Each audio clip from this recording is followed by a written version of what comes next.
안녕하십니까? 임성실 목사입니다. 오늘은 이상은 이해로부터 시작된다라는 제목으로 하나님 말씀을 증거하도록 하겠습니다.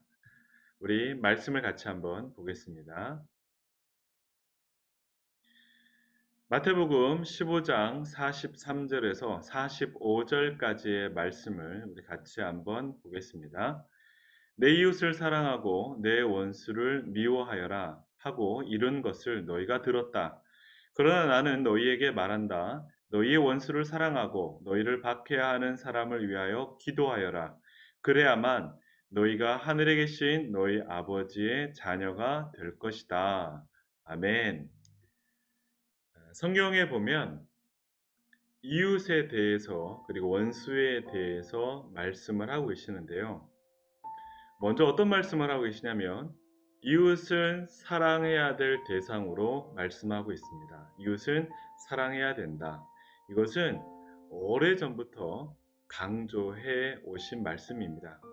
그리고 원수에 대해서는 배척해야 된다. 멀리해야 된다. 미워해야 된다. 이렇게 말씀을 하셨거든요. 이것이 성경이 우리에게 첫 번째로 주신 말씀입니다. 그런데 오늘 예수님께서 그 말씀을 바꾸셨어요. 성경은 아무도 바꿀 수 없는 건데요. 하나님의 말씀은 1.1획도 바꿀 수 없는 것인데 예수님이 어찌 이렇게 말씀을 하신 것일까요? 예수님이 말씀하신 것을 보면요.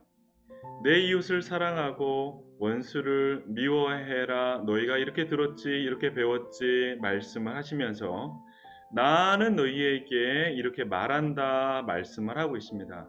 어떻게 말씀을 하셨냐면 너희 원수를 사랑하고 너희를 박해하는 사람을 위해서 기도하고 그래야 된다. 그래야 하늘에 계신 너희 아버지의 자녀가 되는 것이다. 이렇게 말씀을 하고 계십니다.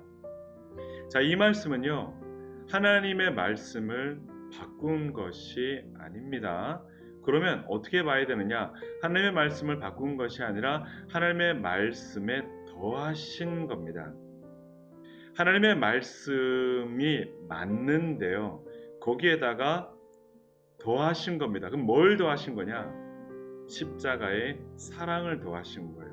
십자가의 은혜를 더하신 겁니다. 그래서 이 말씀이 누군가에게는 은혜가 되고 누군가에게는 기회가 되고 누군가에게는 소망이 된다고 생각합니다. 우리가 살다 보면 실수할 수 있잖아요. 죄를 지을 수 있잖아요. 원치 않지만 상대방에게 해를 끼칠 수 있잖아요. 그러다 보면 내가 상대방에게 원수가 되어지거나 또 상대방이 나의 원수가 되어지는 경우도 발생할 수 있습니다. 자, 그러할 때 우리가 원치 않은 가운데서도 서로 원수지간이 되어질 때 오늘 이 말씀은 우리에게 기회가 되어지고 또 축복이 되어줄 수 있다고 확신합니다. 예수님이 말씀하시는 또 우리 그리스도인들이 추구하는 원수 사랑이라는 이상은요. 그 자체로 너무 아름답고 고상합니다.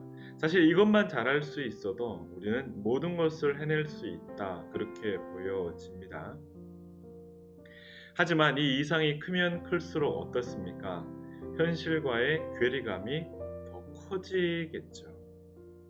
그래서 원수를 사랑함에 있어서 실제적으로 필요한 것은 이상이 아니라 이해인지도 모르겠습니다.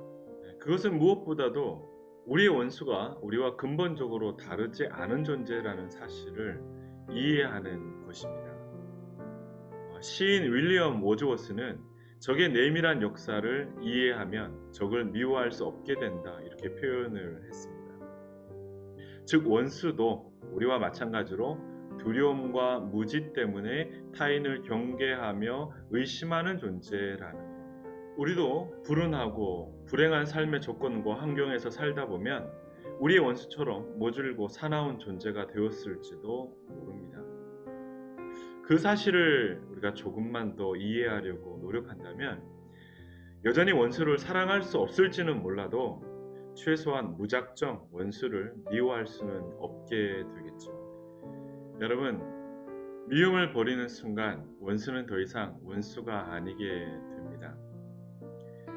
적의 내밀한 역사, 원수가 살아온 이야기, 딱 한 번이라도 좋으니까 한번 들어봐 주는 것은 어떨까요? 그것이 예수님이 원하시는 거 아닐까요? 오늘 예수님이 특별히 강조하시는 거, 그 원수의 이야기를 딱 한 번이라도 들어봐 줄 수 있는 그러한 자세 가지라 말씀하시는 것 아닐까요? 오늘 예수님이 말씀하신 원수 사랑, 이것이 너무 거창하고 이상적이고 대단한 것이면 사실 우리는 그것을 실천하기가 어렵습니다. 하지만 우리 예수님이 말씀하신 의도 또 그 마음 헤아려 본다면 우리는 이 원수 사랑을 실천할 수 있다고 확신합니다. 원수 사랑의 시작, 그것은 그들의 이야기를 한 번쯤 들어봐 주는 거 아닐까요? 그리고 내가 그들을 사랑하지는 못해도 적어도 미워하는 마음 내려놓는 것 아닐까요? 이것이 예수님이 우리에게 원하시는 원수 사랑의 시작이라고 확신합니다. 지금 많이 힘들고 어려운 시간 보내고 계시죠? 마음이 답답하고 또 상황이 잘 풀리지 않고 여러모로 많이 힘드실 거라고 생각이 되어집니다. 이럴 때일수록 우리 하나님의 그 놀라운 사랑을 다시 한번 더 그 가슴에 품으시기를 소망합니다. 잘 풀리지 않고 앞이 잘 보이지 않은 이때에 우리에게 필요한 것은 하나님의 사랑입니다. 이 놀라운 사랑요. 원수까지도 사랑할 수 있는 이 사랑이 저와 여러분을 품으셔서 이 답답하고 암울하고 힘겨운 시기에 더욱더 미래를 꿈꾸고 기도하며 힘차게 나갈 수 있는 저와 여러분이 되시기를 주님의 이름으로 축복합니다.